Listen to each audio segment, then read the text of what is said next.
recording.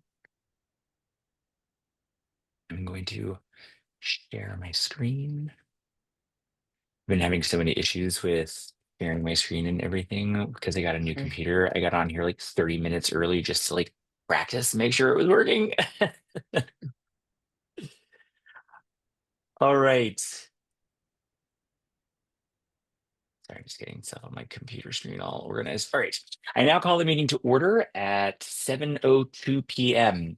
Welcome to ANC 1E September General Body Meeting. A few administrative notes as we get started. Today's meeting is being recorded. Closed caption is available for each user by clicking on the button on the toolbar below. Please submit questions throughout or through the Q&A function, also located on the toolbar below. Commissioners will be keeping an eye on the Q&A throughout the evening. If you're calling in rather than participating through the web, you may raise your hand by dialing *9. I'll now ask Secretary Grant to please conduct the roll call.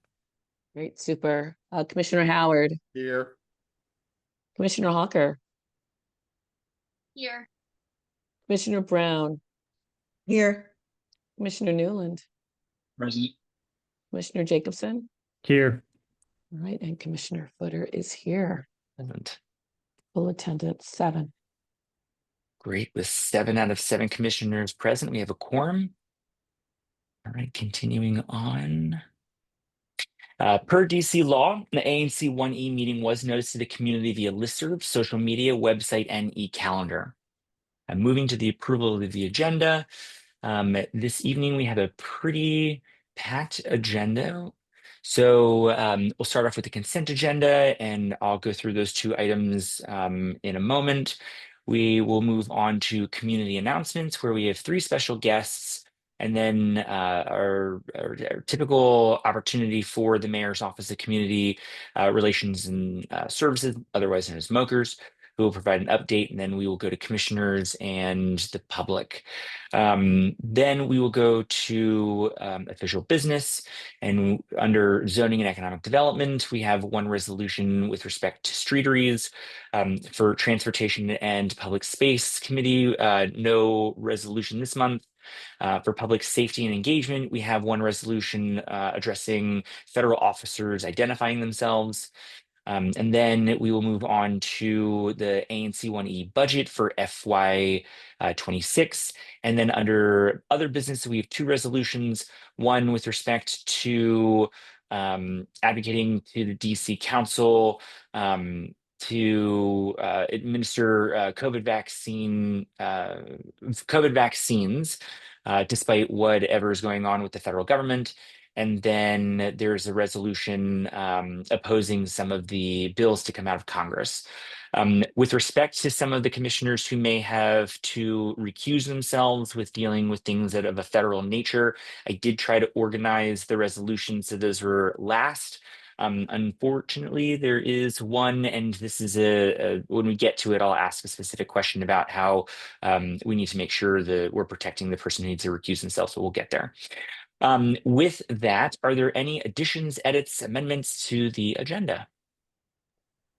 Chair Footer, I think we can remove the one related to vaccines since the council has passed the emergency legislation that we referenced in there. Underneath the business, yeah. I will renumber them. Great, thank you for that. Any other edits or amendments or additions, anything? All right, hearing none, I'll now accept the motion to approve the agenda. I move by unanimous consent to approve the consent agenda. So sorry, just to make sure we're clear on the agenda itself. It's just approval of the agenda, not the agenda. I'm so sorry, my bad. No, it's okay. Perfect, thank you. you. Is there any dissent? All right, hearing none, the motion passes and the agenda is approved. All right, moving on to the consent agenda. So the consent agenda this evening consists of 2 items. And just as a reminder, all matters listed under consent are considered by the commission to be routine and will be enacted by one motion. Any commissioner may, however, remove an item from the consent agenda by request. And so the consent agenda tonight consists of two items. First is the approval of last month's meeting, and the second is a resolution around a sponsorship application for the Friends of the Soldiers Home, their annual Fall Fun Fest in the amount of $1,000. This will be our third year in supporting this same event. And in the shared folder, we have both the application and the approval from the Office of the ANC to support this grant application. So do any commissioners wish to move any of the items to official business for further discussion? Commissioner Footer, I'll just add that I want to thank the Friends of the Soldiers Home who leading up to this discussion, I had some questions about the access points into the beautiful space we have, fortunate to have here in Parkview, and they were very detailed, comprehensive, helpful, friendly, constructive to try to constantly trying to find ways of bringing the community into that space, hence the Fall Fest, which is one of the ways in which they do that. And I just want to acknowledge that that is something that they are actively working on. And we will be meeting after this week to discuss ways that we can be helpful, at least me as an individual commissioner, I imagine the rest of the commission as well, but I don't want to speak on behalf of everyone. But just great conversation, lots of historical context that I didn't know existed. So very grateful for their commitment to engaging the larger community and the very careful balance they have to make between the residents' security and feeling of security, as well as the larger communities, and, like accessing the green space. So look forward to having more on that later, but just want to acknowledge that conversation's happening as we it has nothing to do with this particular the merits of the grant, just broader context. So thank you, Chair. Thank you, Commissioner. All right. If no one is interested in moving any of the items out, I'll now accept a motion to approve the consent agenda. I move with And unanimous Commissioner Grant. consent to adopt the consent agenda. Great. Thank you. Is there any dissent? All right. Hearing none, the motion passes and all the items under consent agenda have been approved. All right. Now we will move on to community announcements. And if we could please pull up Councilmember Nadeau. As we're pulling the council member up, just a quick note. So commissioners and members of the community can use this time to make public announcements, distribute information, or alert the community about issues. We have three special guests this evening. First, we have Councilmember Brianne Nadeau, who will have 10 minutes to present and then take questions from commissioners and the public. Then we have Mr. Andrew Rivers from Howard University to discuss Howard homecoming. And then we have Captain Jessica Hawkins from MPD's 4th District. Both Mr. Rivers and the captain will have 5 minutes to present and take questions from commissioners and the public. After our special guests, we'll move to commissioners, then members of the public. All speakers will have 3 minutes. If you are here to speak on any issues or topics under official business, please hold until we get to that agenda item later on in the meeting. And I apologize, I cannot see everyone's beautiful faces, but do we have the council member with us? Perfect. Sure Hi, am. council member. Hi. Hello. The floor is yours. Thank And would you you like me to so stop much. presenting or? Up to you. Yeah. Probably. Yeah. There we go. There we go. Okay. Yeah. Great. So the number one reason that I wanted to come talk with you tonight was about the new Central Middle School. But before I do that, I want to just give you a quick update on some other stuff going on at the council. First, last week, the council approved an emergency measure allowing pharmacists in DC to administer COVID vaccines without prescriptions. So now we'll be able to do that like the surrounding jurisdictions. It goes into effect once the mayor signs it. I think it might have happened now, but it's easy enough to check. You can just call the pharmacy and see if they'll let you make an appointment without a prescription. But we really do want to make sure that everybody goes out and gets their COVID and flu vaccines this fall. There's data that shows that COVID is on the rise, and we want to make sure that we get ahead of that. I believe that I've talked before about the bottle bill that I introduced, our recycling bill, our litter bill, to add the deposit back to bottles and cans here in the District of Columbia, so we can get those off the off the streets and out of parks, and where they belong, back in the recycling stream. It is a big deal because it has 11 co-introducers, and it's having its first hearing on Wednesday, October 1st at 9:30 a.m. in the Business Committee. And we strongly encourage folks to come testify and talk about how getting all that litter off the streets would impact your lives, and come out and support our plan to do it. So if you want to testify, go to dccouncil.gov and you can sign up on that date to either join us virtually or in person, and want to make sure council members hear from you that and bolster them, because we are definitely hearing from the beverage association that has been pouring money into the city to try to defeat this, like they have in other parts of the country. Our first meeting after recess was last week. One of the big things on the agenda was the Rental Act. I am pleased to say that my amendments to stop TOPA from being gutted succeeded, thanks to Council Members Louis George and Chairman Mendelson for co-introducing the amendment for me, but in short, the council was trying to exclude a whole host of folks, including those in affordable buildings, from participating in TOPA. And so we stopped that from happening, and preserved a lot of rights in the TOPA process. Unfortunately, there was one amendment that passed that now limits it, that 2 to 4 unit buildings no longer qualify for TOPA.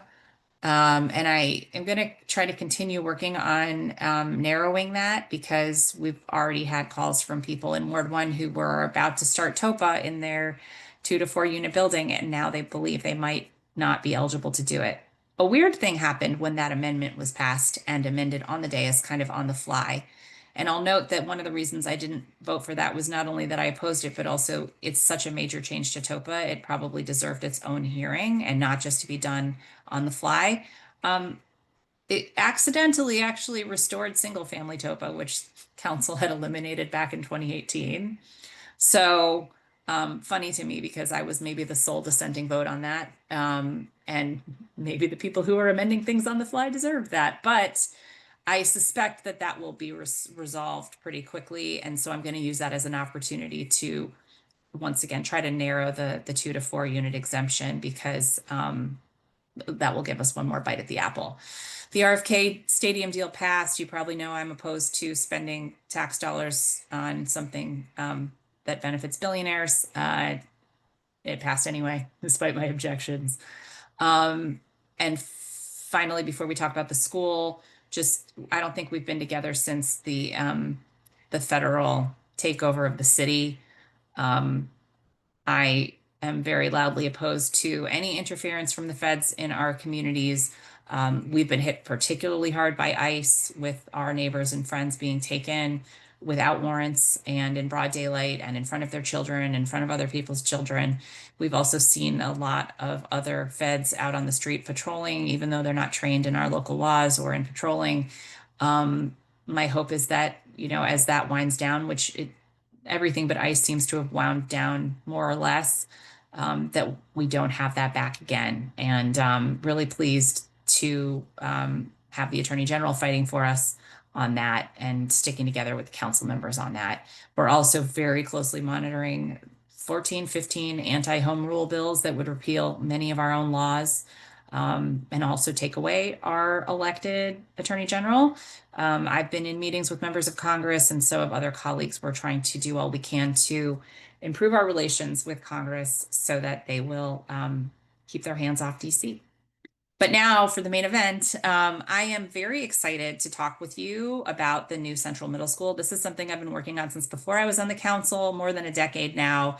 And we are going to have the new Central Middle School located right at Euclid and Georgia in the old Banneker building.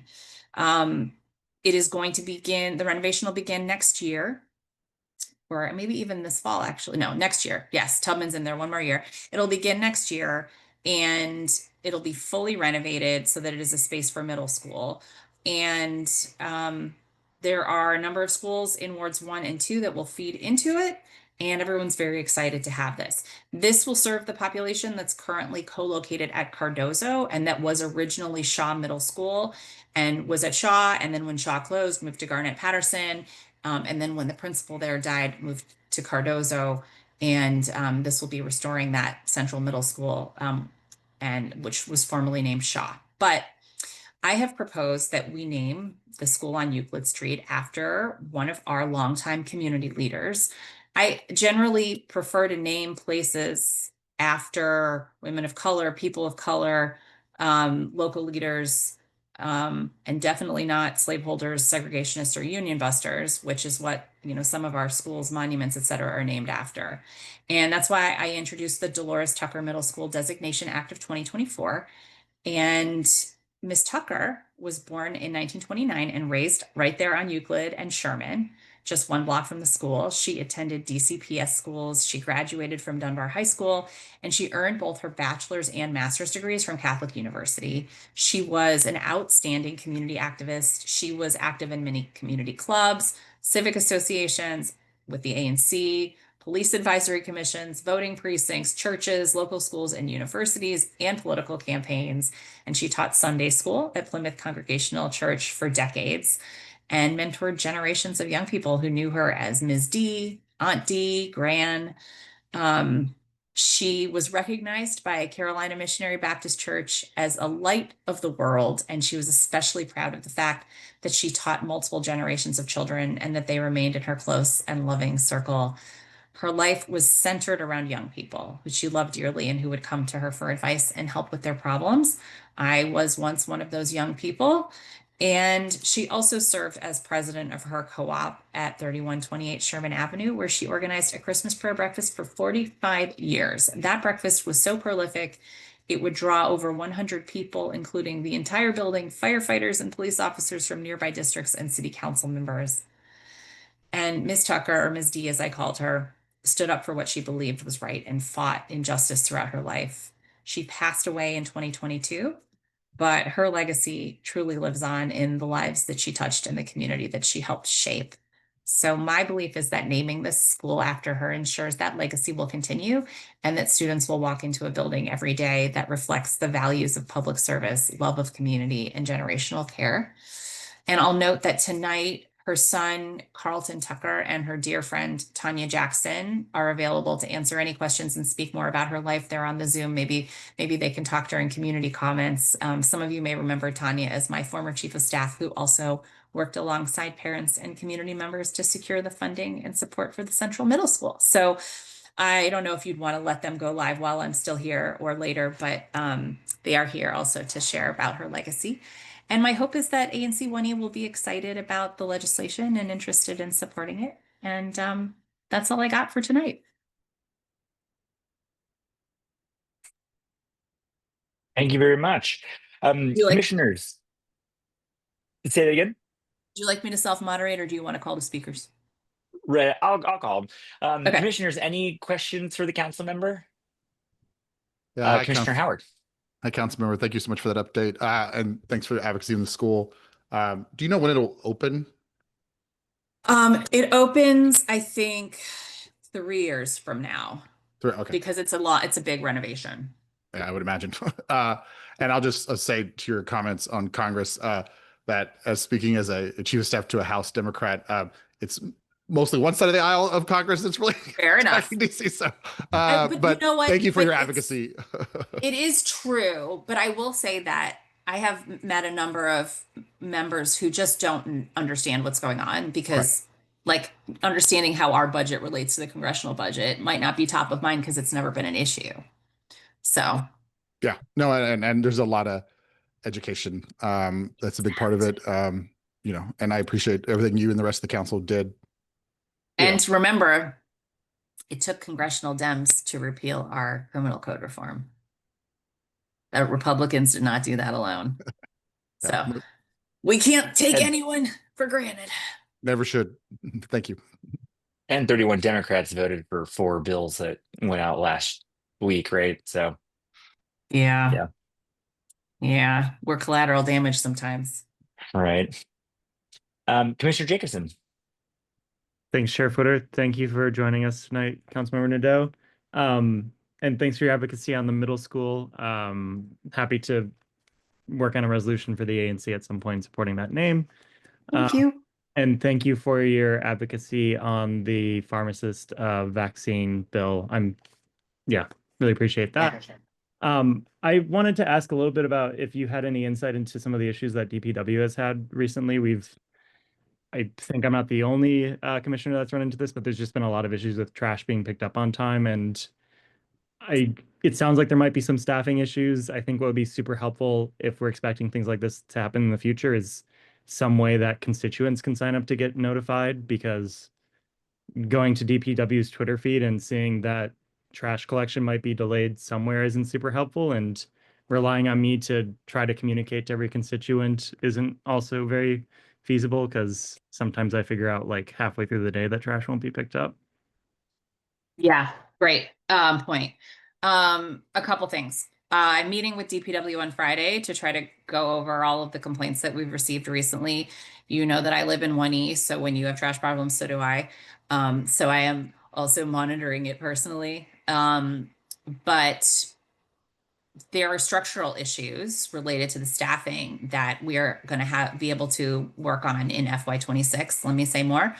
So it is a workforce that has a lot of call outs generally.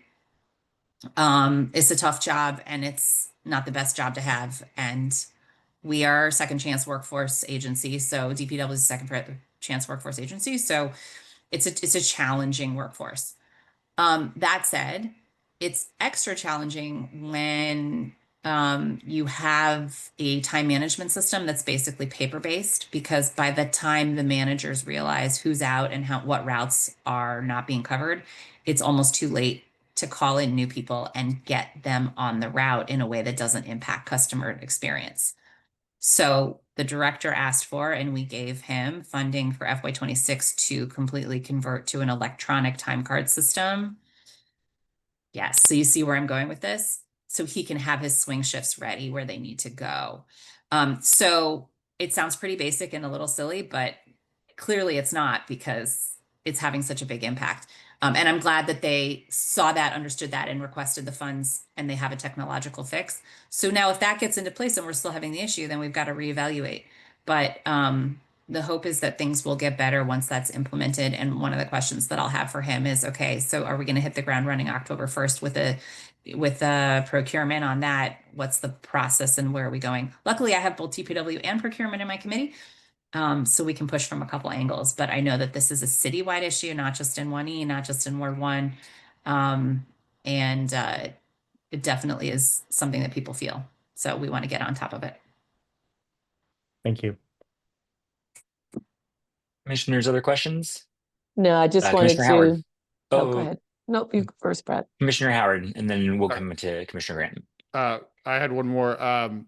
There's a story this week in one of the local papers about a firefighter who called 911, waited on three minutes. No one answered, so he called his station. They came and rescued him, saved his life. But it seems like we're making some progress with Office of Unified Communications, and that incident kind of, I think, still shows there's some lagging problems there. Do you know anything that's been happening, working on to hopefully improve that? Council is investigating that. This is something that you may know I have been working on for a long time, and had a bill in the last council period that would have split up fire and police. And it is alarming that despite assurances otherwise, these issues are still happening. And obviously this is pretty high profile. And now the U.S. attorney is using it as an example again to punish the city. So it's not good. Yeah, it's not good. So we'll keep doing oversight on that. And it helps that this is one area where we actually can look at data and compare what they're saying to what's actually happening. So Are they we'll, reliably, sorry, yeah. No, go ahead. are they reliably reporting data now? Is that? Fair point. Yeah, I don't know. I need to Okay, check okay. in with the committee chair because I haven't asked in a while because I haven't had any complaints for a stretch. But I felt like we were suspect doing now good we're for a going to bit. see some more scrutiny. Yeah, I know. I know. But yeah, it's crazy to, I mean, then there was that outage a couple of weeks ago too. So where they actually advise people to save the direct phone number into their phones just in case, which is not where we want to be as the nation's capital. So it requires more oversight for sure. I appreciate your work there. Continue work. Yeah. Thank you. Commissioner Grant.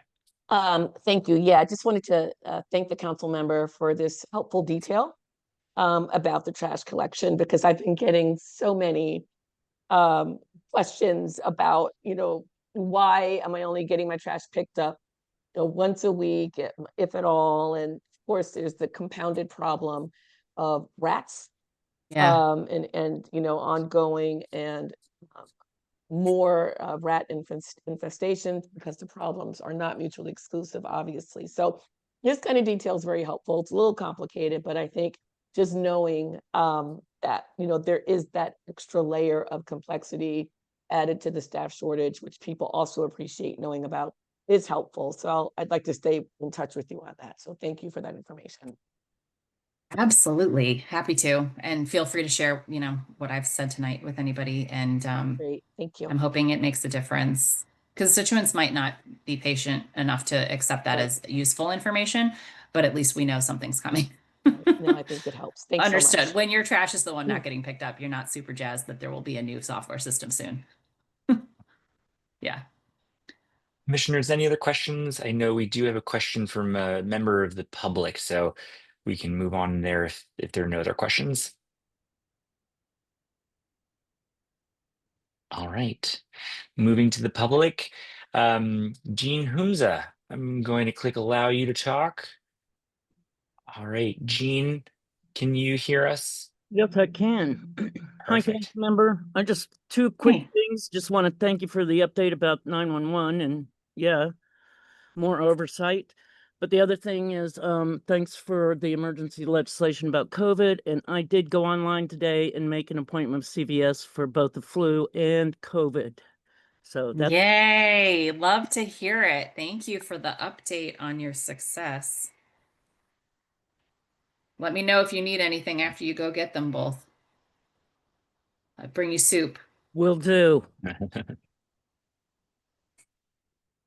All right, members of the public, if you have any questions for the council member, please raise your hand and we will call on you in the order in which we receive it.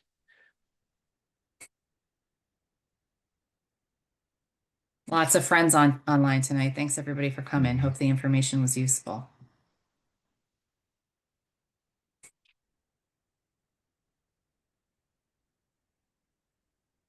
All right, not seeing any. All right, commissioners, any final questions before we move on? Oh, All right. Oh, I wait. see Tanya There's Tanya. Jackson. All right. Hi, Tanya. If you are speaking, we cannot hear you. Should be unmuted now though. Mhm. She's saying I gave a great presentation. I'm super awesome. That's what I was hearing too. Yeah, yeah, Vote for Ms. D. yeah. I tell you what, Tanya, we'll move on, but please, if you are able to come back and you hear, or we'll try you again. Definitely want to give you a chance to be able to say whatever comments you have. We know that you're specifically here tonight to talk about your experience with the community Ms. member that Tucker. will be, Yeah. Ms. Tucker, thank you. So I want to give you that space. And I see that Robin Lip has also raised their hand, so I will allow to talk. All right, Robin Lip. Hi, Can you hear Council. us? I don't know if can you hear me? Yes, Yeah. go right ahead. Okay, wonderful. Thank you so much. So I had a question. I know you spoke about federal interference, Yeah. particularly here in Ward 1, and you mentioned that it seemed to be winding down from your perspective, especially ICE involvement. And I was just curious if you have access to any data on that, because that's really, in my personal experience, just kind of walking around the neighborhood, I have seen them still out, still Yeah. arresting people, and still doing that in collaboration with MPD, which has been really concerning to me. But of course, my observations are limited to just what I can see walking around. So I was just curious if you have any greater insight into what's happening and what's likely to happen in the future. So ICE is actually the one that I believe has not wound down much at all, and I get multiple reports a day on their presence. And I'm trying to keep track and document them. And what I recommend to folks is that, if you can, please document, videotape, ask questions. Is this person under arrest? Ask the person what their name is. You can call the migrant solidarity network and get their information to them so they can get some representation. Um, I think they're here to stay, and my understanding is that the executive order that came from the chief about cooperation with ICE is still in place, and that it is not in violation of the Sanctuary Values Act, which is very disappointing for all of us. Our immigrant neighbors are very much at risk right now, and it is impacting everything. I mean, we have organized school communities to help students get to school safely so that their parents don't have to be at risk getting them to school. If you would like to be involved in that, I think every Ward 1 school community is now organized, and we can connect you with PTO leaders. But we do have some that had less of a parent organization. And so neighbors have augmented that, where they're patrolling in the mornings and walking students to school. We also have businesses that are having trouble because it's dangerous for their employees to travel to work. And that's been a challenge for them. And wonderful business owners in Ward 1 who want to do everything to support their workers, helping pay for their transportation, et cetera. But at the end of the day, don't know if they can, keep them safe doing that. So this is something that unfortunately is still present in our community, as you've observed, unlike some of the other federal presence that has sort of receded. Thank you. Chairman, if I could add a comment to that, just to clarify.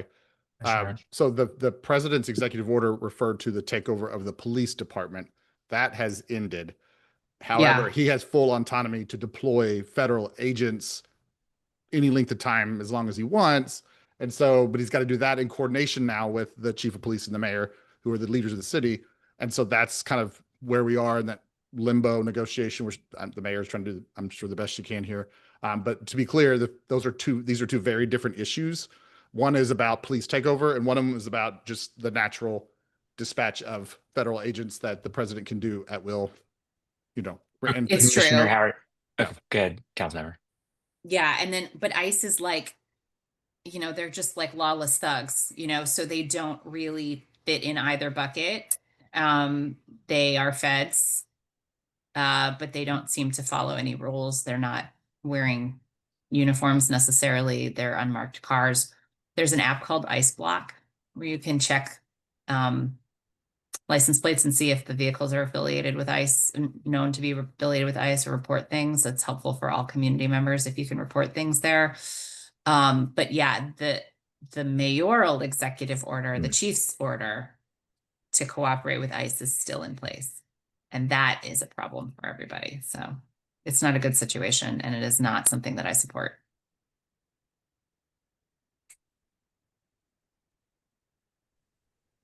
All right.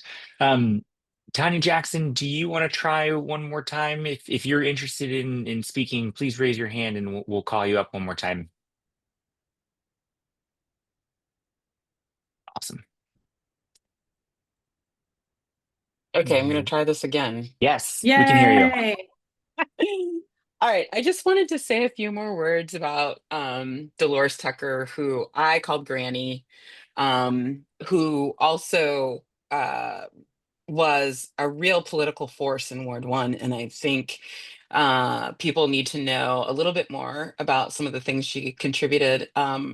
Her father was actually responsible for getting the Pop Warner Leagues integrated. And so she came from an activist family, and she also came from a family whose doors were always open every day at 1000 Euclid.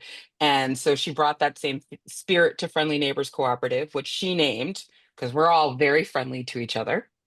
And she really believed that your city, your neighborhood, your block was what you make of it. So if you're involved with elections, and you're involved in your ANC, and you're involved in your civic association, then your building and your neighborhood should deeply reflect that. And that's the biggest thing that I think she taught me. The other thing, though, I know deep in my heart, she would get such a kick out of knowing that her name was on a school building, because she really did believe in reaching out to young people. And a lot of teachers and librarians are really stodgy. And she's the only 90-something-year-old I knew who teenagers she had taught as little kids would want to come home with her. She just maintained this youthful love of everybody, and she was hardcore. She was one of the first Black people to graduate from Catholic. She was the first Black woman to graduate from the library studies program at Catholic, and she was one of the very first Black librarians at the CIA. She was loved there. She talked about when she first started how people would walk by the desk and point and say, "See, we have a colored," which was very uncomfortable for her. But by the end, when she was retiring, George H.W. Bush, was very sad to see her go, and said she was the best research librarian, the only person he trusted. And he maintained a really lovely correspondence with her, even though she told him when he first started that their politics did not match.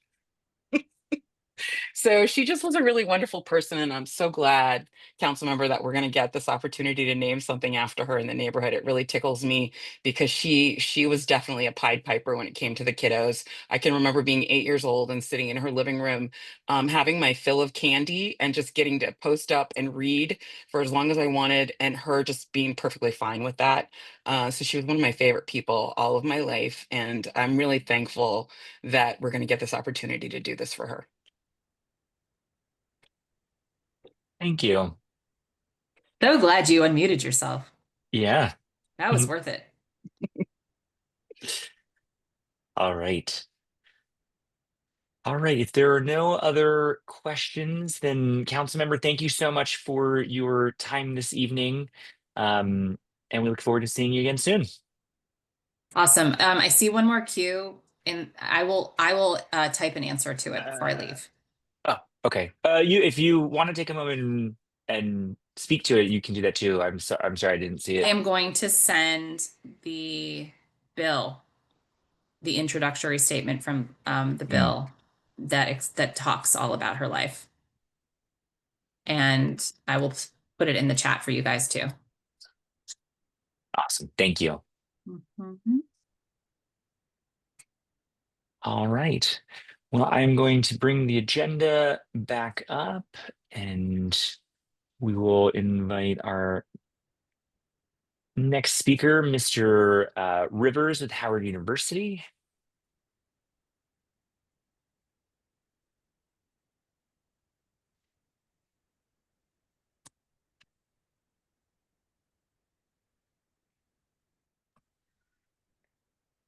All right, Mr. Rivers, can you hear us? I think you just muted yourself. He's rejoining as a panelist, I think. Oh, okay.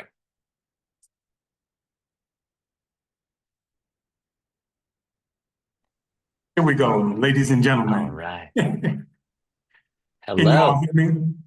Yes. Wonderful. So, of course, my name is Andrew Rivers here at Howard University.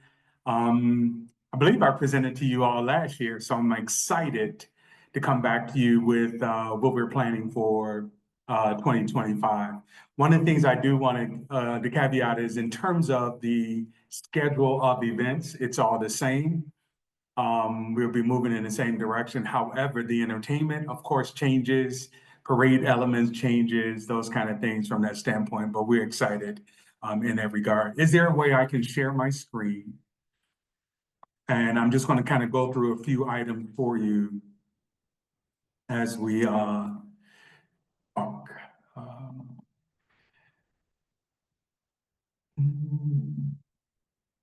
Good deal. Can everyone see my screen? No, not yet. Okay. Let me see, make sure I'm sharing properly. Oh, here we go. Here we go. You can see it now. Yes.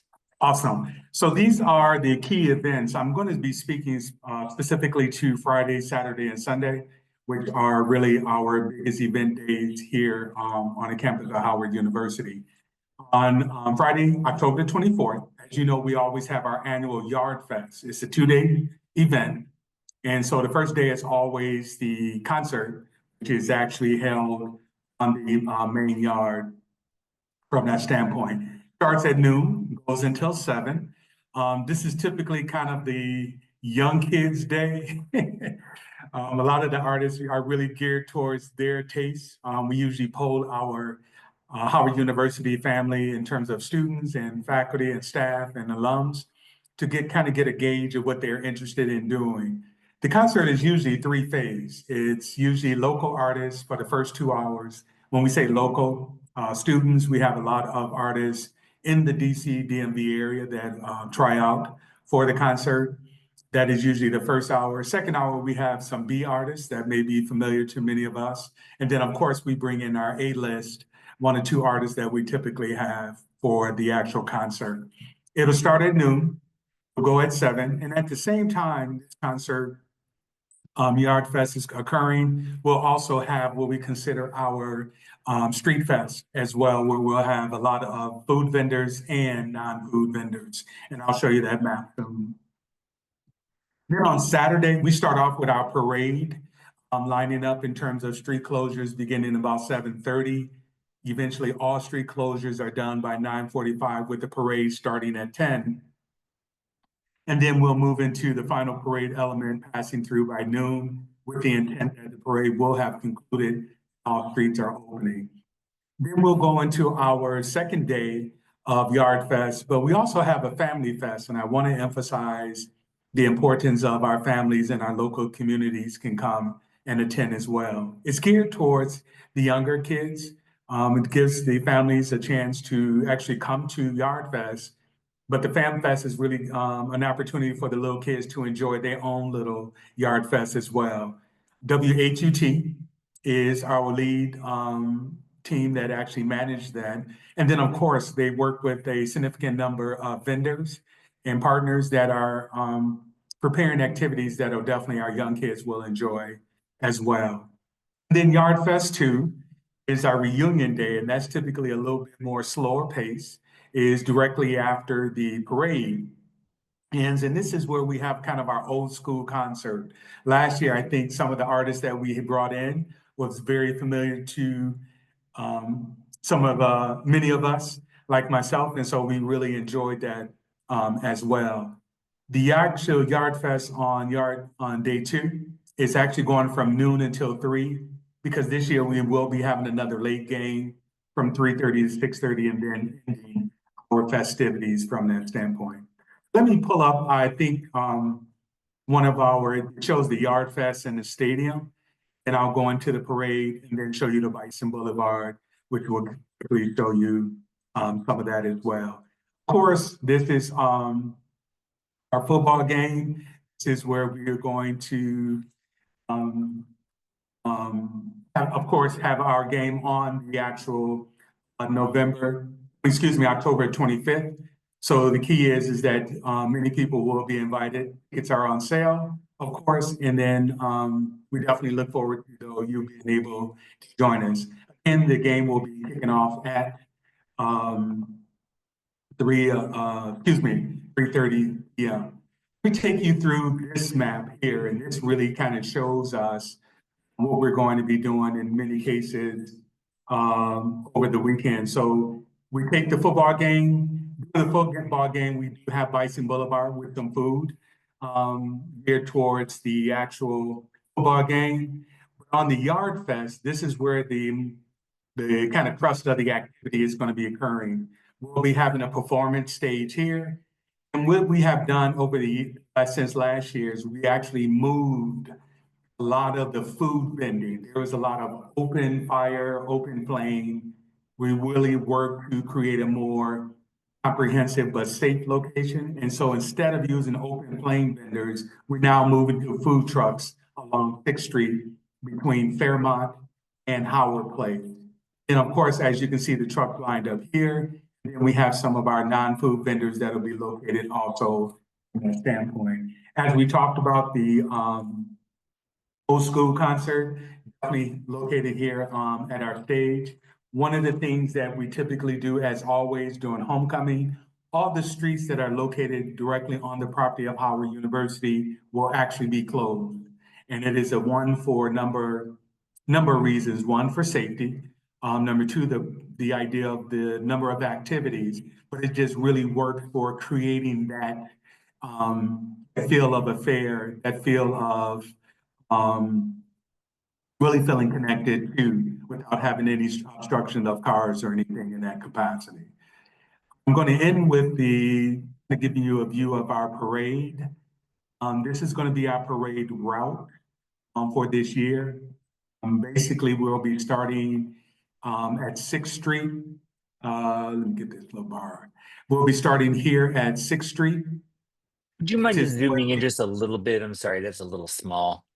Okay, let me see if I can.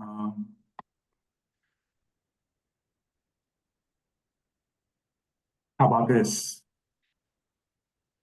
Does that help? Sure. Yeah, it's a little better. Need it bigger? Okay.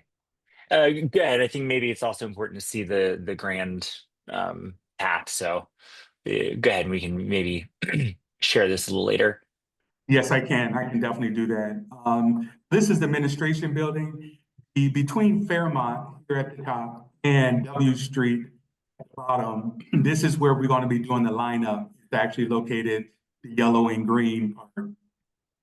Then, of course, from on Fifth Street here, this is just our ancillary areas, just in case the parade assets need to line up in this location. Our parade route actually starts at the administration building, which is located here right before Fairmont. Mr. Reeves, I'm so sorry to interrupt you, but I don't know if it's just my screen, but it may be frozen because I'm not seeing a cursor if you're moving things around. Are you moving things around at all? I'm actually just moving this screen itself, the Oh, page there we go. up and down. There we go. I think now it's going. Okay. What I was doing is kind of moving, trying to create or show the page within the actual, it's a little small. I was just Okay. trying to show the actual parade route. Yeah, please, if you don't mind starting over, yeah. Okay, not a problem at all. So the yellow and green line are actually where the elements will be lining up in preparation for the parade. But in terms of the parade route itself, will begin in kind of the administration building in the middle of Sixth and Howard Street in Fairmont. It will go up to Fairmont, making a left turn on Fairmont, locating down right on Georgia, left on Georgia. And then we'll be coming down Georgia Avenue to W Street, making a left on W, making a left on Fourth, and then we will be ending at Howard Place, Northwest here on our main campus. And so the key is that in terms of the road closures, the complete closures will be occurring completely at, I forgot the name of the street here, so it's actually along the hospital route, that road that leads to the hospital. This is where we'll start our street closures all the way down to V Street. Then, of course, the parade route will proceed, of course, through the red line where you see it located in Fourth Street. Our intent in terms of working with the city is that the street closures will begin to open up directly after the last element passes by W Street, because then that's when we have the opportunity to open up Georgia Avenue from that standpoint. Our goal is to conclude the parade at noon with the intent of all those closed streets specifically speaking of W, 4th, Georgia Avenue be opened up as we proceed with concluding our parade. Last year, we tried to work with the city to ensure that the closures open up immediately after parade. Sometime we are not aware if has some other intel or some other issues that are going on within the community. But in certain instances, they make the determination in terms of how long the street closures would occur from that standpoint. That concludes my presentation. More than happy to entertain any questions. What I can do, Mr. Footer, is actually share with you or provide these actually maps and documents for you to share with your team.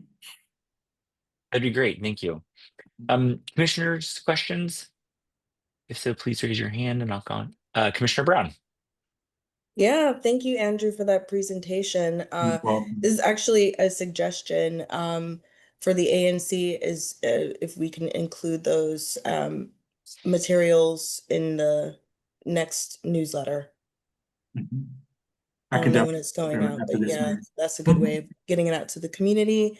And as a fellow Bison, I graduate of hope to see you Howard, there. you will. Come and join us. It was Yeah, fun. Last year yeah. is the year we first did kind of the street fair on 6th Street, and it Mm-hmm. resounding applause for that. It really worked really well. It helped us because with the food trucks, we can shut everything down. Once there's no more food, typically people begin to leave after Yeah. that. So it Good worked out really strategy. well. Yes, and we're planning to do that in that regard. Okay. No tailgate. No tailgate. Tailgate is Yes. Oh, gone forever. oh. Mr. Footer, did I say all? Yeah, I remember this conversation last year and you were mentioning because I live in Atlantic Plumbing and you Oh, guys used to take the I think you called it the garage and we it was sure did. yeah and Yes. it was so much fun and it was great and I loved having all of that energy in Oh, it my was. backyard and I remember last year you mentioned you guys had to move it and there were some new regulations or requirements from Was. FEMA and Mhm. so I know. I was hoping that would change this year, but you answered one of the questions that I had. But we loved having you over here. It's sad that you're not coming back, but But you know what? You can but come on over on our side. Come over. yes, Come yes, over. absolutely. Cross over Georgia Avenue. Yeah. But we would love to have each and every one of you, definitely come. Everything is free other than if you want to buy food or something like that. But the nice thing about our homecoming is that we seek out a lot of sponsorships that helps really to fund a significant amount of the cost for homecoming. Because you got to realize it does cost to put on what we do. The city doesn't provide us any kind of relief in regards to payment for different services and fees. So one of the things that our president and administration has made it important, both for alumni as well as that, we want to have a festive moment and we will not allow costs to defer from that. I'm very glad you just said that because Commissioner Howard was literally just pinging me about whether or not Howard University has ever asked the ANC for any financial support because we have a grant process. We would love to support Howard University Okay. in any way that we possibly can. I'm happy to work with you after this and talk to you about what the application process looks like, but it's not too cumbersome. I mean, of course, we always seek out, ways that get support financially. We'll take a little, Right. but the key And is that, it's all about the collaboration. I don't want it to feel as always about money, but the fact that we're here in this community and this is our community effort, and we want to make sure everybody feels invited and connected in that way. And so I definitely appreciate that, Mr. Howard and Mr. Footer. I was gonna say, due credit where it's due. It was Commissioner Howard who 100% he pinged me proactively, like, do they ever ask for money? Why don't we give them money? So But you it know was what? I 100% will him. I will ping you tomorrow Yeah, morning in terms of what do I need to do, from that please. standpoint. You're Yes. Yeah. doing us a favor because we are not able to spend the money that we're getting, and it should go to a better cause than our bank account. Oh, I can find somewhere to spend it, Commissioner Jacobson. And let Yeah. that be a PSA to everybody. You Yes, know, we want people to come and try to access these funds. It's what they're here for, and and we it's appreciate that. people have not been doing it. I do have a couple questions, but commissioners, before I dive into one or two, do you any other questions? Commissioner Howard, it looks like you're talking, but I can't hear you. Commissioner Brown took my request, which was send us any information we can put out to the public. So I'll just add congrats on being recognized by Forbes as the #1 HBCU in the nation for 2 years in a row now. We did a little message on our Twitter, ANC Twitter account, congratulating you all. So just want to say And this is in congrats. your community, which I is know, it's great. great. Yeah. Yes. So just a couple of questions, with everything that's going on from the federal, policing, all of that, are there any adjustments that you guys are making in preparation for Howard, for homecoming that you'd like to note, or maybe not note because it's not something you want to highlight, but anything that we should be aware of? Well, yeah, I mean, if many of you don't know, we do have a new police chief. Howard University Police Department has a new chief, and he's coming in with experience in terms of looking at how we just manage crowd control. But I think the most important thing is how do we ensure the safety of individuals that both are here attending homecoming and then coming into the community. A couple of things we're going to be doing is, one, we're going to be creating a very comprehensive FAQ that we'll have on our website and send out to others as well. What that's really going to speak to, especially from our security standpoint, is to make them aware of the circumstances that are in DC. However, we don't want them let that deter them from coming to homecoming. As of right now, we have not heard of, nor have we been informed of any type of what we call stopgap or stop sites on our campus or near our campus from that standpoint. So we're excited about that. Our HUPD, we have our own Howard University Police Department, has been and continue to be connected with MPD. We have a good relationship. And so the key is that they hope they can keep us informed in terms of what we need to do and how we need to inform our guests coming to the campus. One of the things we've come to realize is that the guests they may be on our campus, but they're going to leave and go into the community. And we just want them to be cognizant of what the facts are and just be realistic and be safe. And I think that's the whole key from that. We can't control someone's behavior. However, we can give you or provide some type of insights or some ways that you can be proactive so you don't fall into or get caught up in some of those semantics that could occur. Thank you. Mm-hmm. We do have a question from a member of the community. Before I go over to the community commissioners, any other questions? All right, seeing none. I see Lydia has a question. So Lydia, you should be able to talk. Can you hear us, Lydia? I see you have come off mute, but I can't hear you if you were Can you speaking. hear me now? Yes, Yes. now we can. Okay. So my question is, will the game that starts at 3, did you say starts at 3? It starts kickoff is at 3:30. 3:30. Will it be simulcast at the Yard Fest? Yes, it is. That's the one. It will be. That's the one secret about the actual football game. When the football game is actually sold out, if we have a screen on the yard, it will be a simulcast on the yard. So you will be able to come and see the game actually free of charge if you have the Yard Fest. Yes. Okay. Yeah, that's important because sometimes you can't get tickets, or sometimes the tickets might be available, but people can't afford because the homecoming game is quite expensive. So that's good to know. Yes, and it will be, and that's a positive thing. So this actually the performance stage converts to the screens are then receiving a feed from Green Stadium. So you'll just see it just as it is occurring. Oh, great. That's wonderful. The other thing is, you had mentioned that the parade starts at 10. Correct. But on the map that you showed us, it said the parade started at 9:30. Yeah, And I 9:30 don't want is to miss anything. So no, matter of fact, the 9:30, what we try to do is we say 9:30 with the key that people get there early so they can get the best locations. okay. It's always by the viewing stand. They want the locations directly by the rec center. And so, but if you get there at 9:30, you get there plenty of time, get you a good seat, and then it starts rolling at 10. Okay. Okay. Well, thank you. I usually stand right by Banneker and Oh, there you go. That's it. and, That's it. and Yep. I'm a Bison, and so Yeah, we right there by are. Banneker is actually, you get the view of everything from the beginning, actually. And that works out well. Good deal. All right. Yeah. So we're siblings. So thank you very much for your presentation. Awesome. I love it. Thank you. Thank you, Lydia. You're welcome. Members of the community, any other questions? If so, please raise your hand.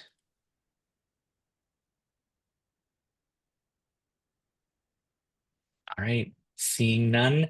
Commissioners, final, I apologize. I see that there is a question. No, sorry, I read the wrong thing. Commissioners, final questions? Hearing none. Mr. Rivers, thank you so much for joining us again this year. Appreciate your time. No, and I appreciate you all for just allowing me to share moments with you about our homecoming. And I look forward to seeing your faces walking around campus on that weekend. So sounds great. And, Thank you very much, and everybody. tomorrow, Oh, let's touch base tomorrow matter of about fact, we can do grants. that. Yes, sir. Awesome. Thank you so much. All Have a righty. good evening, everyone. Thank you. Bye. All right, next we have Captain Jessica Hawkins from MPD's 4th District. And I'm gonna pull up Miss Hawkins. I also see the commander is here, so I'm gonna pull the commander up too.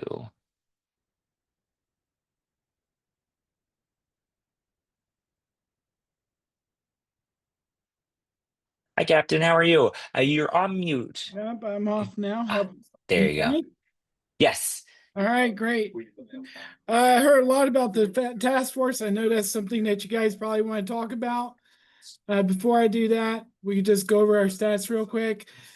I'm mostly speaking about PSA 409, which is the top part of your ANC, which obviously for those of you that know, it's Rock Creek Church Road down to Columbia and over to Sherman Avenue.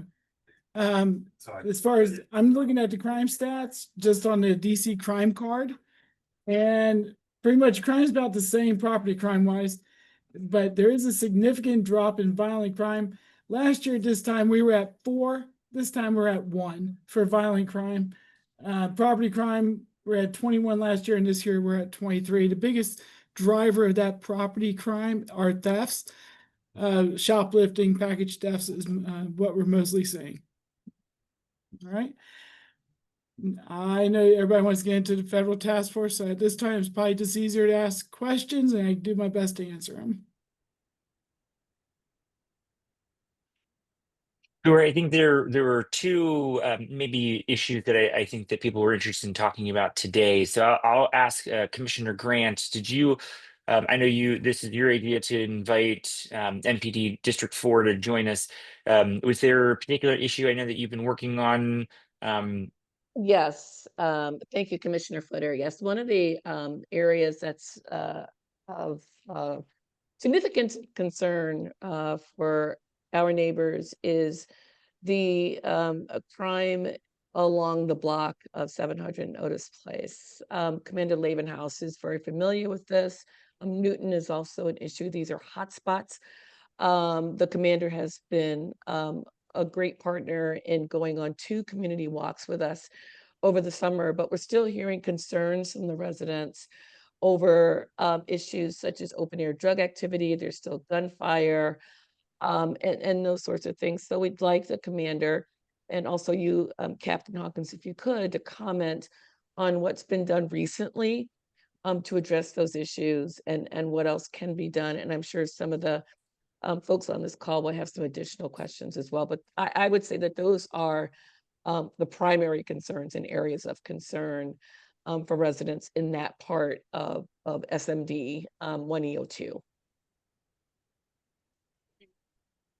So part of the deployment with the federal partners is our crime suppression team here in the 4th District. And what that looks like is we have the ATF, DEA, FBI. For the most part, that's their primary partners. Of course, HSI is included in that.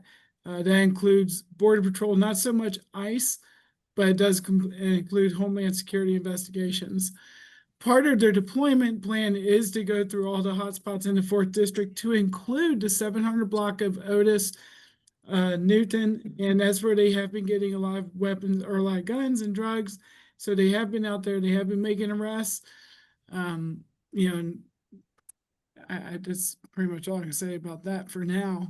But they are going to those areas, they are saturating those areas as well.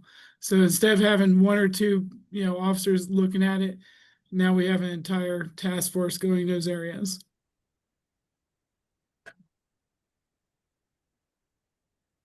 And I just ask as a follow-up to that, Commissioner Grant, if you don't mind, you just mentioned that there have been some arrests, there have been some weapons that have been recovered. Is that specifically as a repercussion to any investigations that have gone on in the 700 block of Otis?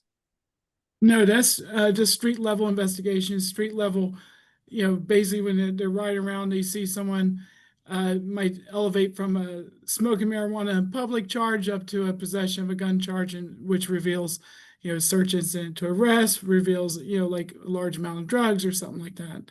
And from there, they'll go ahead and work a case and actually, kind of follow up on. They do a lot more follow up with these cases than what we've been able to do in the past. And when I mean follow up, ongoing investigations, and just if it's a large enough quantity, then it's something they can start looking at and try to build a case on. And so if there hasn't been anything that's been uncovered from the 700 block of Otis, is that on the docket? Is there any specific agenda for, I guess, getting over there? I know you can't tell us exactly a date or anything like that, but I know you mentioned hotspots, and you said that the 700 block of Otis has been identified as a hotspot, so there is anticipated coverage that will be coming that way. Absolutely. So, of course, last month we had those, I believe it was 24 rounds that went off at, what was that, 6 and Otis. I think we had several vehicles that were struck, and, so that's something, once we had that, that's definitely one of our driving factors of when we're going to deploy in an area are sounds of gunshots, especially when it's, over 20 sounds of gunshots, or when we're recovering multiple rounds like that. That's definitely an area we keep an eye on. We actually saturate. Thank you. Thank you. Commissioners, questions? Other questions?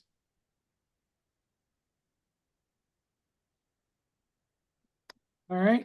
I will say one more thing. It just, as far as if anybody has any follow-up, you want some specifics about a block, this is just generalized information. Let me know. Send me an email, jessica.hawkins. I'll put it in the chat, and I can follow up and get you some, more exact figures and exactly what's going on in those blocks. Also, we can meet every 3rd Wednesday is the Sector 3 meeting, and 409 is in Sector 3. So we do that online at 6 p.m. every 3rd Wednesday. Before we turn it over to members of the public, I did want to ask one question. As you mentioned, that I'm sure you were anticipating a lot of questions about the task force. As you heard from the council member previously, there's still a lot of uncertainty, confusion, and fear around the MPD's cooperation with ICE. And I guess if there's anything that you can help to shed some light on that, considering the mayor's executive order, however, any conflicts that has with sanctuary city laws, how exactly is MPD specifically District 4 either cooperating, coordinating, working with ICE? So that's what I was saying. So ICE is one of the agencies under HSI. So when you have HSI, it includes, Border Patrol and ICE, and those are 2 different agencies within a broader agency or a broader government agency. I can't talk too much about federal government because I don't work for them. However, we don't primarily work with ICE at all. They kind of do their own thing. We do have HSI, which is different from ICE. As far as the executive order goes, the only thing that we maintain the same, as far as we don't, do ICE immigration enforcement. We don't, run people for the purpose of determining their citizenship or their status. All that means is if we're on the scene of something, we can actually cooperate as far as like if, we make an arrest and ICE shows up and they figure out the person we have as a detainer, that's still our prisoner. And whether it's for no permit or homicide, still our prisoner. We still take him, get him processed, and then ICE does what they have to do. But we don't go out and run people for the purpose of determining whether their immigration status. So that remains constant. Okay. And then my second question is around a resolution that we have later for consideration a little bit later on today. And it's around officers identifying themselves. And I know that the district has laws that specifically require MPD to identify themselves in very specific ways. But do you have any insight on, has there been any direction from the federal government when you guys were under the control of the federal government before, to try and like reduce identification, put face masks on? Is there anything that you guys are doing to combat that now, working with your federal agencies and making sure that they're identifying themselves in an appropriate fashion? What is the best information you can provide right now about how officers are going to more accurately abide by MPD's rules, laws of the district? Our policy hasn't changed. I cannot answer for ICE, or excuse me, for federal partners. The majority of the folks I see that are working with us, they don't have their faces covered. As you know, I don't think federal agents have badge numbers. So, and I don't think they wear their name tag. I don't think they have, I think it just says FBI. But that's something I can't remotely even begin to try to explain, or the only thing I can do is promise that we will maintain, we will still follow the MPD policy and the law of the District of Columbia and make ourselves known, wear our badges, name tags, things like that. And, if we're challenged, I will say this though, the federal partners, we're the ones who are familiar with the neighborhoods. They're attached to us, basically. So when they come to roll call, they link up with our crime suppression team and they go out and do a job together. So you're always going, when you see, most of the time, if you're seeing an enforcement action, chances are you're going to see, that's the other thing. Federal agents obviously have jurisdiction anywhere in the country, right? So they don't need to be with us. But for the most part, for the task force, the stuff that you're going to see mostly is with our 4D crime suppression officers, and they're the ones who are wearing the name tags. They are wearing their badges. They're visible, and they're still abiding by the policy. We're still doing our use of force reporting requirements. We're still doing those investigations as we promised 25 years ago, and we're still doing that. So that has not changed.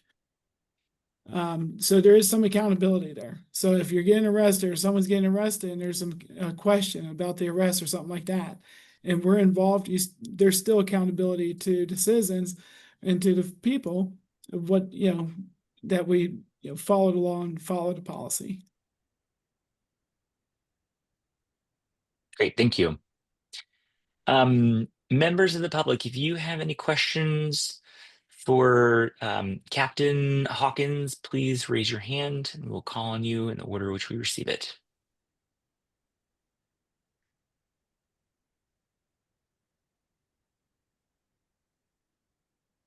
All right, seeing none. Commissioners, final questions? No, Commissioner Footer. I just wanted to thank Jessica Hawkins for coming tonight, and also Commander Lavenhouse for being in attendance. We know you're very busy out there. There's a lot going on. So we appreciate the time. It's very helpful. Thank you so much. Absolutely. Thank you for having us. Thank you. All right. All right. So I will pull the agenda back up. I apologize to everybody. My because it is now darker, it flipped so the background is now black. I personally don't like this, but if it is, I don't know how to change it quickly. If it is messing with anybody's eyesight or if it's confusing, please let me know and I will address it. But next on our agenda is for commissioners to provide any announcements. So commissioners, any announcements?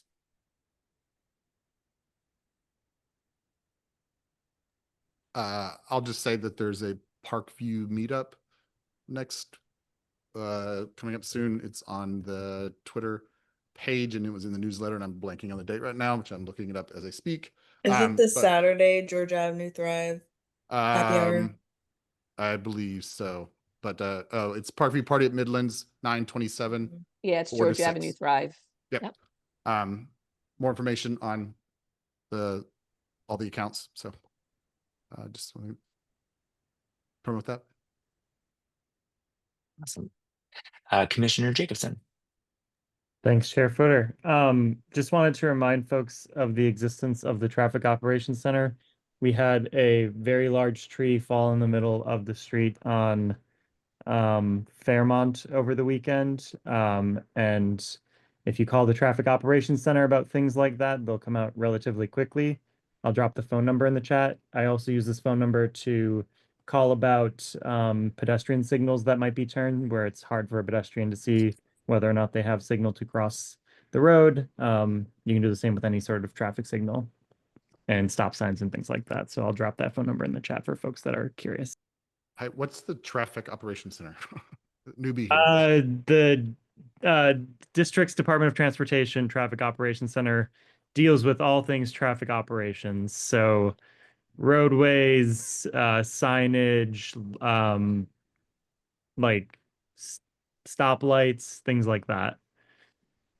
And they'll usually answer pretty quickly. If you put something into 311, in my experience, it'll take much longer than if you just call the Traffic Operations Center directly. That was going to be my comment as well, Commissioner Jacobson, is that they're somewhat tied into the 311 system. So if you put it in the app, it's going to go slower. But if you call 311, often you will wind up talking to somebody at the Traffic Operations Center as part of their sort of phone tree. So these are the people who often answer the 311 requests.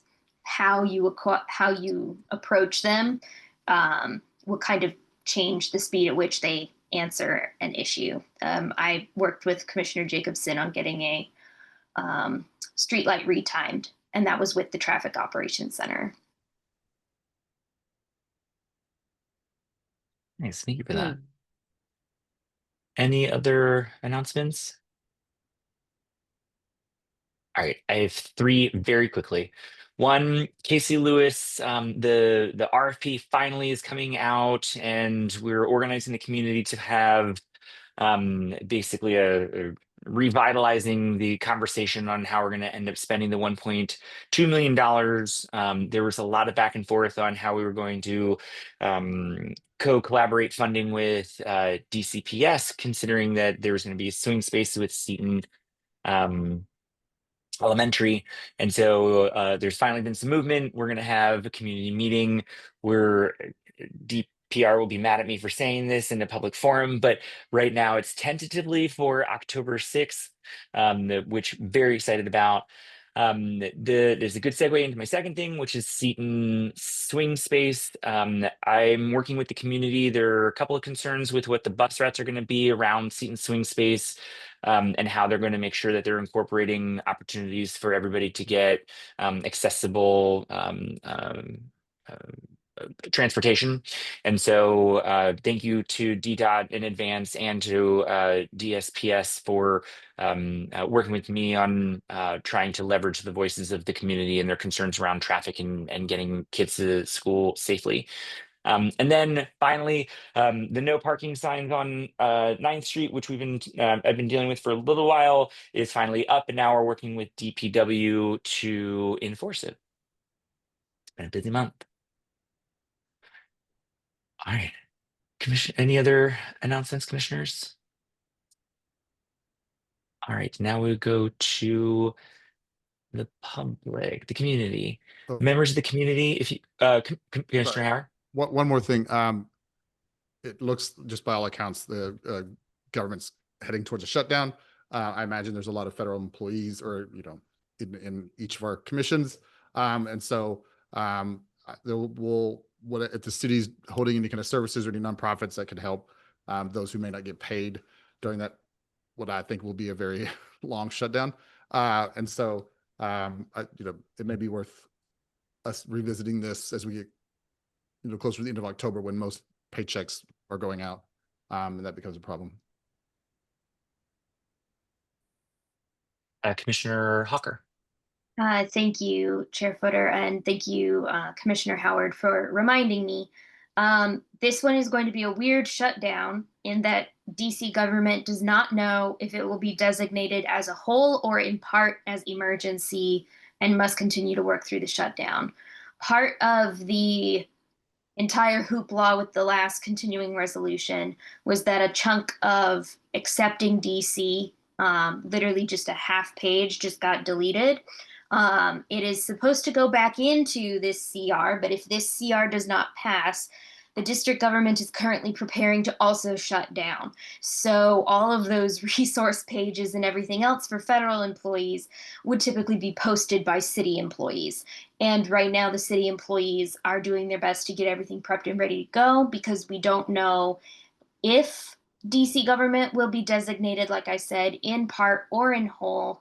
The whole district just had a round of meetings this week with every set of employees about whether or not we can predict they'll be designated as emergency or not. So it's entirely possible that the shutdown will extend into what we consider non-touched services like trash. It's very possible that they may also be part of the shutdown. We know as much as everyone else knows right now, and we're completely dependent on whether or not we are designated as emergency or not. So that's sort of the weird quirk of this upcoming continuing resolution. So both people who work for the district are in the same boat as federal when it comes to pay, but all of that depending on the district government to provide resources. It may be posted, but no one can answer the phone. So I just wanted to give that quick announcement as well, that this is a particularly strange shutdown where the district government itself is in as much of a question mark as the rest of the federal employees. And to be clear, Commissioner Hawker, like the CR passed the House, but it failed the Senate. They couldn't even muster 50 votes on the Republican side to pass their own CR.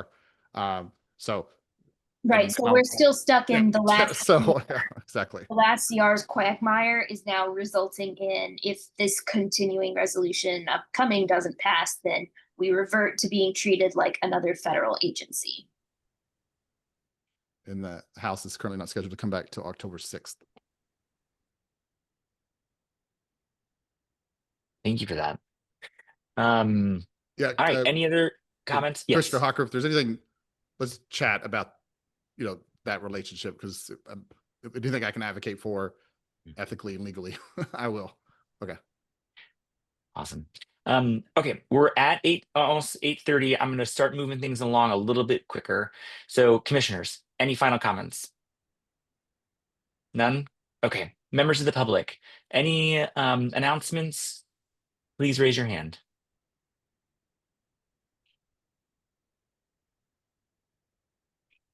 Robin Lip. Yes. Hi, everybody again. I just wanted to say first, thank you to Commissioner Hawker, who's been incredibly helpful in getting in touch with DDOT. My block on Otis Place, I live on the 800 block. We were made aware a couple weeks ago that a project is going to be moving forward imminently. It's been being called like green infrastructure, but it was previously called tree pits. It's going to be taking place on Otis Place, New Hampshire Avenue, and Rock Creek Church Road, seemingly starting as soon as this week. The ANC, I previously presented to the Transportation and Public Space Committee about this a couple years ago now. We hadn't heard anything back on the status of the project. The ANC actually voted on a letter of support with modifications for the project. And so we're kind of with the help of Commissioner Hawker checking in and trying to figure out exactly what's going on. And it's my intent to try to talk to neighbors and see if what they're planning to do kind of stacks up with what they had promised a couple years ago. But that just wanted to share that update with everybody in case anyone is interested.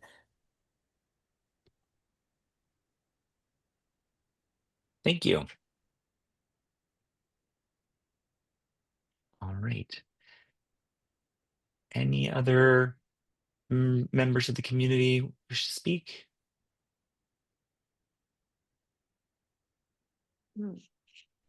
All right, seeing none. All right, now we move on to official business. So, sorry, everybody, just getting my stuff together. Which has been organized into 3 standing committees. The committee chair will begin by providing a brief update on their committee's activities from September. Then we will walk through each item of business and have 5 minutes per item to present. They'll take questions from commissioners and audience members until a motion is proposed. So the first area that we have is Zoning and Economic Development Committee. Mr. Ray is not with us tonight. They did not meet this month because they did not have any agenda items. The resolution that is underneath Zoning and Economic Development is mine. And so I will just dive into that. Give me 1 second.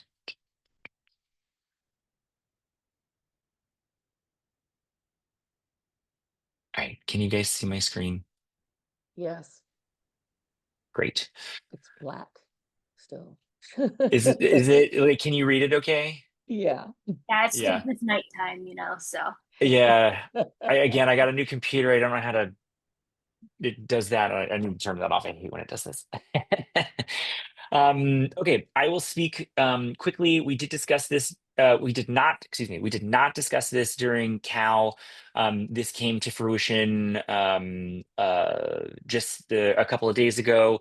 A little bit of background. I've been working with ANC 1D and 1A to do a joint resolution around the streeteries. I'm not going to go through the whole thing. There's a lot of background information in here. I think the key takeaways for what we're trying to ask for reside in these 3 or 4 whereas clauses. Essentially, from a timeline perspective, DDOT is going to be sunsetting the temporary streetery program. They are going to make a permanent streetery program. They provided guidelines early on in the process, but it was not, it was, the timing of it was kind of off because they were doing it before any of the materials were actually going into the registry and were going to become final rules.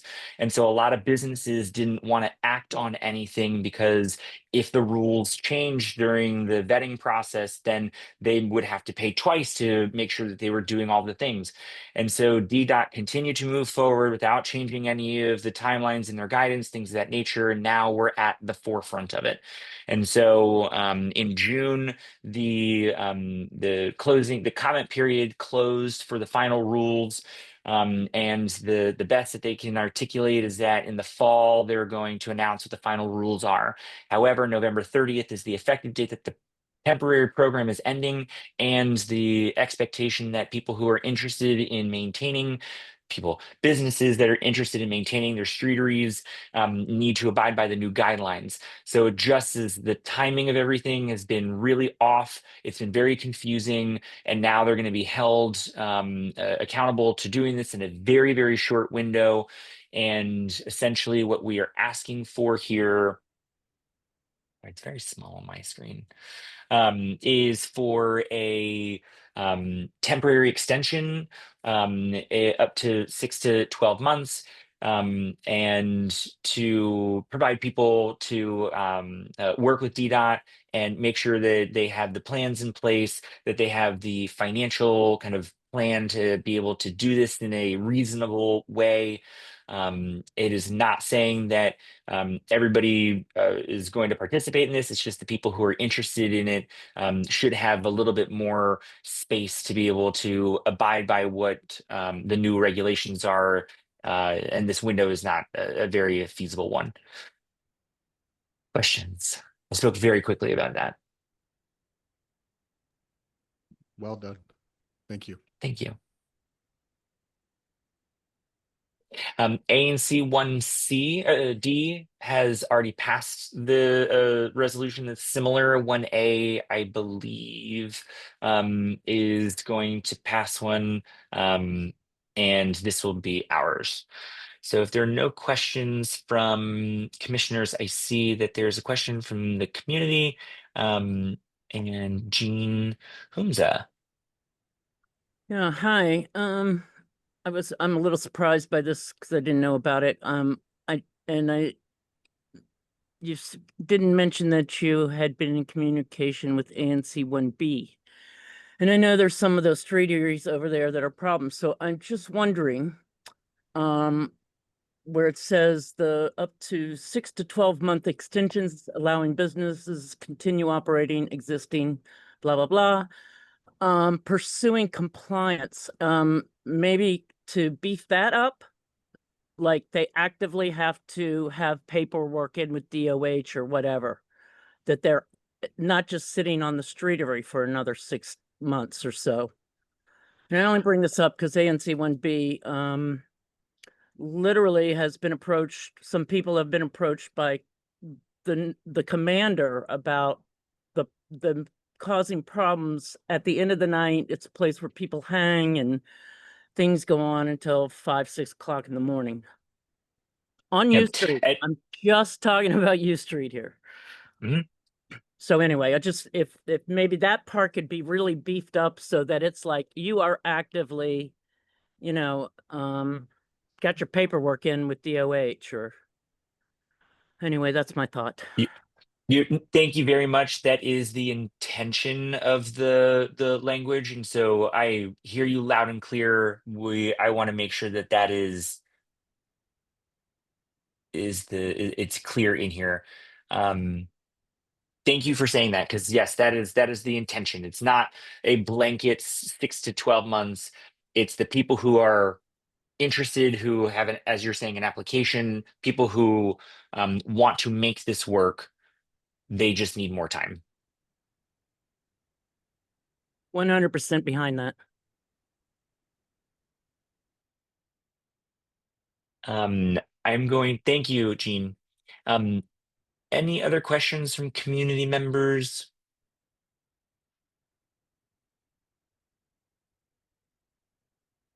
All right, seeing none. Commissioners, any questions while Commissioner Brown, while you're asking, I'm gonna just find a space to do it. Yeah, I just Jean, thank you for raising that because I for ANC 1E and I just maybe some of the other commissioners have a better understanding of this. But just if we have any issues with any streeteries within our single member districts.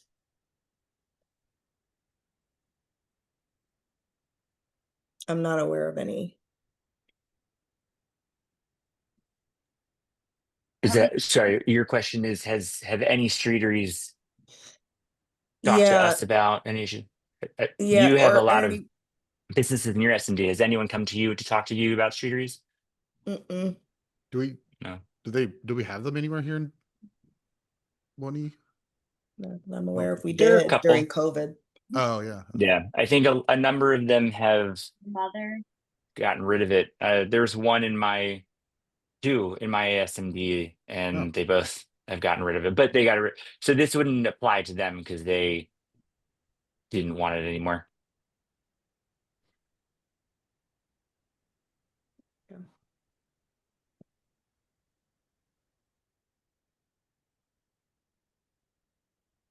Any other questions? Jean, if you don't mind coming off mute real quick, I want to just ask, and I know I didn't give a lot of time for people to read this. I just want to call attention to this language right here and just see if this is okay. So the ANC respectfully requests that the DDOT and Deputy Mayor grant deadline extensions for businesses across Ward 1 that are actively pursuing compliance. Is that? That sounds good to me. Yeah. I just, Wow, presume. I agree that the people that are really utilizing their streeteries, it's a boon. It's awesome. They have already actively done things to make their streeteries compliant. And then there's those that just aren't. So I don't want to belabor the issue, but I really do appreciate your beefing that up. Yeah. Thank you. I'm glad that you drew attention to that, because that is the intention of this. It's not supposed to be just for everybody across the board. Right. Thank you. Thank you. All right, commissioners, if there are no other questions, I will now take a motion to adopt resolution requesting a streetery extension for Ward 1 businesses. I move by unanimous consent to adopt a resolution requesting a streetery extension for Ward 1 business. Is there any dissent? All right, hearing none, the motion passes and the resolution is adopted. Thank you, everybody. Appreciate it. Next. Agenda. All right. So that is it for zoning and economic development. The next meeting will be on Wednesday, October 8th at 7 p.m. More information can be found on our website. Next is Transportation and Public Space Committee, Commissioner Jacobson. Thank you, Chair Footer. We had a short meeting earlier this month just to chat about things happening in the neighborhood. Nothing too substantial on the transportation front. The Georgia Avenue bus priority project is still in the works. There will likely be a meeting for the Crosstown project for the bus lanes or the bus priority project on Columbia. That has not been publicly announced by DDOT yet, but it sounds like there's something in the works for sometime in October, and we'll update the ANC as we get more information. And next meeting is next Wednesday. Thank you very much. Any questions for Commissioner Jacobson?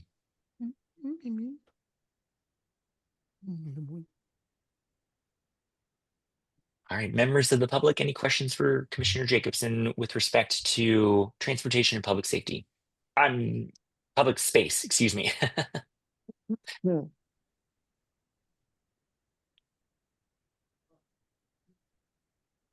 All right. Thank you very much. Next, we'll move on to Public Safety and Engagement Committee. Commissioner Newland. Thank you, Chair Footer. Just one item to discuss from the committee this month is the resolution addressing the identification of federal officers operating in the district, which is timely since an issue that we've already discussed a few times this evening. So this is a resolution that's similar to one that a number of other ANCs have already passed. So kind of use those as a template, but just to walk through this for a bit, kind of identify the different federal agencies that are kind of operating in the district right now, and then noted, the lack of clear identification when you're conducting your enforcement operations, the kind of confusion I think that creates for citizens in the district. And if you want to keep scrolling down a little bit, let's see, keep going. Yeah, the only bit here that I'll note that's different from the other resolutions that have been passed is these two whereas clause. So it's the second and the third one on this page. So the second one that's right there is it's already a federal requirement that immigration agents identify themselves as soon as practical and safe during arrest. Like that already exists. Now, when they get to decide when it's practical and safe, right? But just noting that that requirement does exist as it stands. And then I also added the third one on the page, noting, as we also discussed this evening, that NPD has these rules in place for how they operate in the district. So just noting why they do that in their own requirements. So just kind of differentiating between the two there. But then, yeah, other than that, the kind of rest of the resolution is to call on, the mayor, attorney general, to have some more of a clear boundaries and guidelines in terms of what they're asking for from the federal government, anything that they can do to push on their behalf, and then also recognizing efforts of lawmakers in both the state and federal levels who have legislation that call for federal agents to identify themselves more appropriately. So happy to take any questions on this from commissioners. Before we jump into it, I do want to recognize Commissioner Howard, given the recent guidance that you had received, is this a situation where you need to recuse yourself and we'll take your name off the top? Yeah, I'll just for for record's sake, as a senior staffer in the U.S. House of Representatives, I'm held by some ethical standards that involve advocacy of Congress, and in particular, anything where the federal government is a party to of an action we're recommending. This one obviously does both. And so I have to recuse myself and abstain when the vote is taken. So I apologize, but I do want to say thank you for all the work on this you've done. And I will change the formatting, but that's what I was doing right there. And so just to reflect that, you recusing yourself, whatever comes of the decision tonight, I will make sure that it is showing 6 commissioners rather than 7. Thank you. Okay, so We can Commissioner do, Hawker. I'm sorry, Brian Footer, we can do majority rule for this, right? Do we have to do unanimous consent? We can't, he recused that. The only way that we're going to actually be able to show that is in the final number. So if we Okay. did unanimous consent, I would just reflect that there was not, he was not part of the vote. Got it. Okay. I'll note that in the minutes. Thank you. Just as a Commissioner Hawker.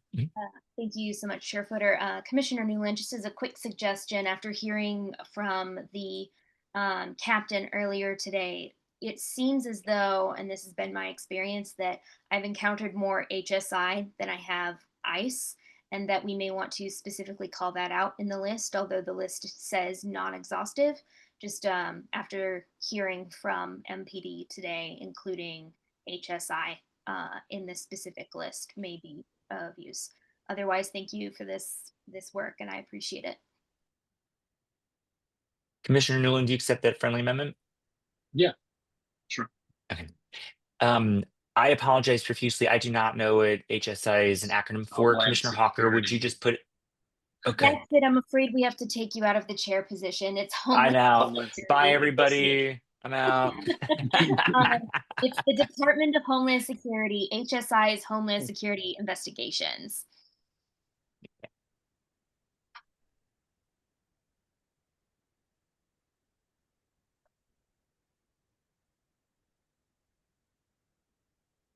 There you go. Perfect. We'll keep you. Boom.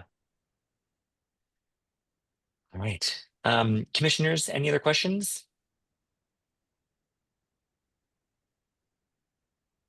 All right, seeing none, we do have a member of the audience, so Lydia. You should be able to speak now. I just had a clarifying question. This resolution is for, what is it for? I mean, what are you asking for it in the final, after the final whereas? Because I can't see the bottom. Okay, be it You see resolved. that? Mhm. Okay, so that we can see their faces, that they not wear masks and other things that obscure their identity. Right. And there is federal legislation that would kind of standardize this across agencies if it was supported Okay. and enacted. So that's the plan. Okay. To pass that legislation. Thank you for the clarification. Thank you for the question. No, that's it. Thank you. All right. Thank you. All right, if there are no other questions, then I'll now accept a motion to adopt resolution addressing identification of federal officers operating in the district. I move by unanimous consent to adopt the resolution addressing identification of federal officers operating in the district. Thank you very much. Is there any dissent? Hearing none, the motion passes and the resolution is adopted. All right. Making progress. So now, oops. Everyone. All right. Commissioner Newland, anything else? No, just our next meeting is going to be Monday, October 13th at 7 p.m. There's an interesting report in the Office of the Inspector General today. Focus on that on MPD. So I'm sure we will have some things to talk about. So please join us. Great. All right. Next, we will go to ANC 1E budget for FY26. Commissioner Jacobson, I will start pulling up, but feel free to start introducing it. Sounds good. This is pretty simple. It's the same budget that we adopted for fiscal year 2025. The numbers are exactly the same, besides us having more money in our coffers at this point. So we'll be given another $18,740.18. I thought I put this in here, but maybe I didn't. Right now, I think we have roughly $38,000. So we have plenty to give away. I think we can keep this budget as is, and if we need to, make changes in the future, if we want to increase the budget for any of the items, if we end up giving out a lot of grants over the next year, then we can always do that at our meetings. Commissioners, any questions?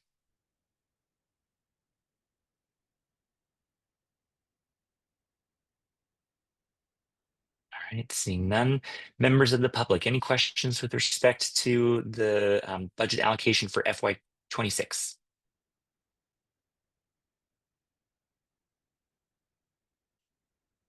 Right. So I guess I do have Go one question. ahead, Commissioner Howard. Josh, that communication line, that's like the newsletter stuff. Yep, website. Yeah, the okay. costs. Thank you. I figured as much, but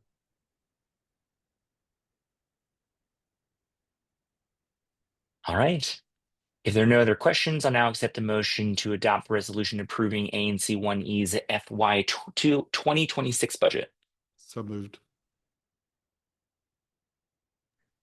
I'm so Second. sorry, Commissioner Howard, it sounded like, okay, you say so moved? Yeah. Okay, and then seconded by Commissioner Jacobson? Yep. Thank you very much. We have a motion. It's been moved and seconded. All those in favor signify by saying aye and raise your hand. Aye. Aye. Perfect. And those opposed signify by raising your hand. Any abstentions? With 7 votes in favor, 0 votes opposed, and 0 abstentions, the motion passes and the budget is approved. All right. I'm not going to go back to the agenda. The last item on our docket is a resolution that I wrote.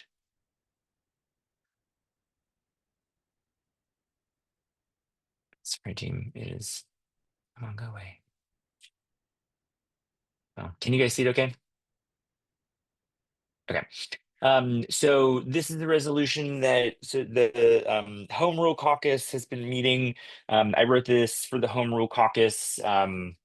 I shared it with ANCs across the city, but essentially this is we try to do it very fast because the U.S. House of Representatives was moving quickly on a series of 14, then it became 16 bills to basically target a variety of different laws and policies in the district. I think the key takeaway for this is I broke them down into 3 categories. Which is the criminal justice system, public safety policies, and core democratic institutions, and essentially that they're degrading democratic accountability for district residents. These bills are very costly, and that, and just get the fundamentals. We talked about this during COW, so hopefully this is not new information for everybody. But the whereas clause or the be it resolved clauses are strongly encouraging. Sorry, let me try that again. The be it resolved clauses are basically taking a stance that we disagree with the bills. We're condemning the actions that are happening and what the long-term impacts will be, that we're urging members of the House of Representatives and the Senate to reject the bills. and that we're affirming the district residents' rights as taxpayers, all that, and basically continuing to encourage the mayor and other elected officials in the District of Columbia to continue to defend home rule and advocate against the bills. Any questions?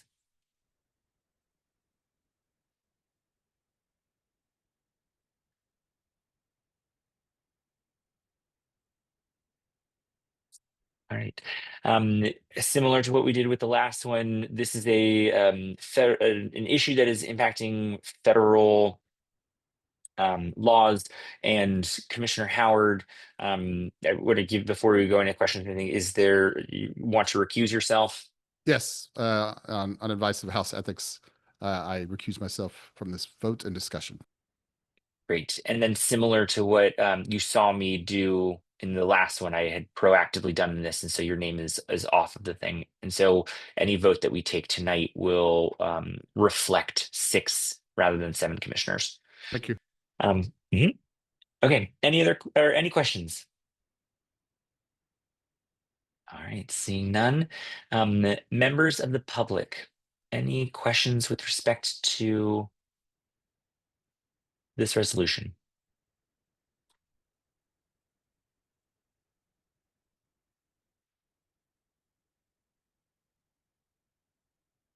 All right. Hearing none. If there are no other questions, I'll now accept a motion to adopt the resolution urging Congress to oppose the U.S. House Committee on Oversight and Accountability 16 bills rolling back DC self-governance. So moved. Unanimous consent to adopt the resolution urging Congress to oppose the U.S. House Committee on Oversight and Accountability 16 bills rolling back DC self-governance. Woof, got it. I'm so sorry, Commissioner Hawker. Did I not say it right? No. You said it perfectly. But before I go to you, Commissioner Grant did make a motion before yours. Commissioner Grant, would you like to proceed with your motion, or do you want to withdraw it and we'll move to Commissioner Hawker's unanimous consent? We can move to Commissioner Hawker's Thank you, unanimous Commissioner Grant. consent. You just were so excited about that. For sure I'm gonna get it. To make it worth your while.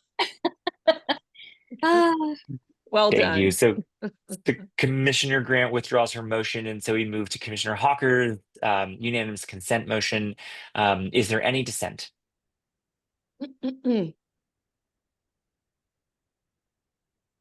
All right, hearing none, the motion passes and the resolution is adopted. All right, let me go back to the agenda.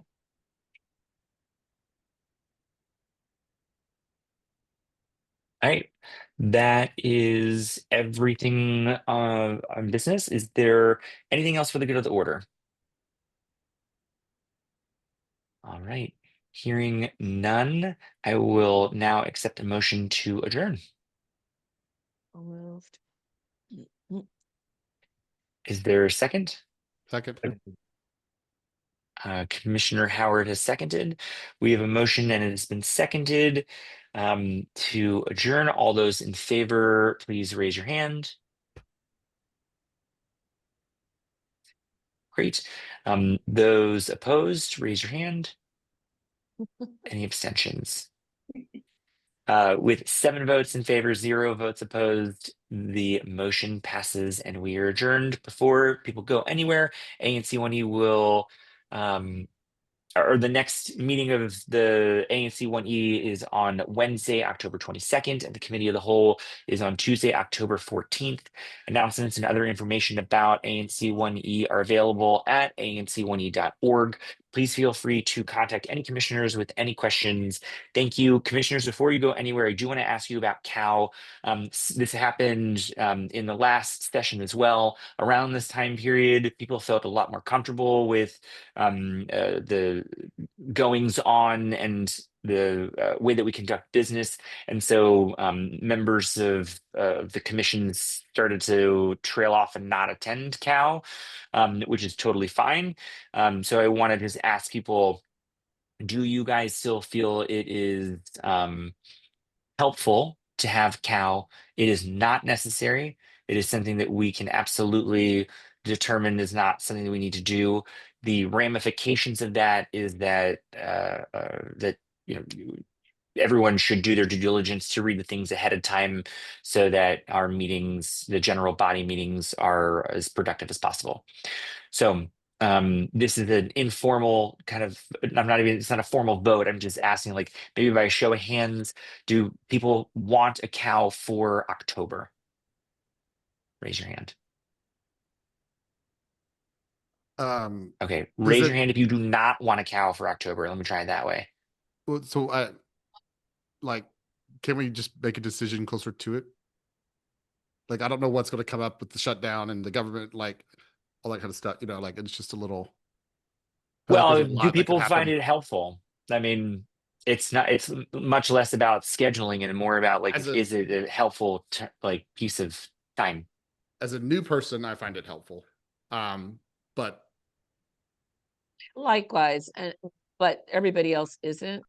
So I mean, except Philippa, but I don't know. I don't want to compel my colleagues to come to a meeting that isn't useful for them.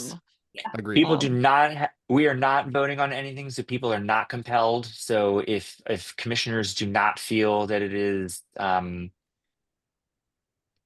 they don't want to come, then that's totally fine. They're really not missing we don't need to have quorum or anything of that nature. So if people feel that it is still helpful and want to have it, let's continue to have it. And if other commissioners do not want to attend, then that's totally fine. You don't have to. So we will keep it. Okay. Thank you. Yeah, of course. All right. With that, thank you, everybody. Before 9 o'clock, we did it. 2 minutes. Better hang up now. Yeah. Have a good night, Goodbye. everyone. Bye. Bye, everyone. Bye. Bye.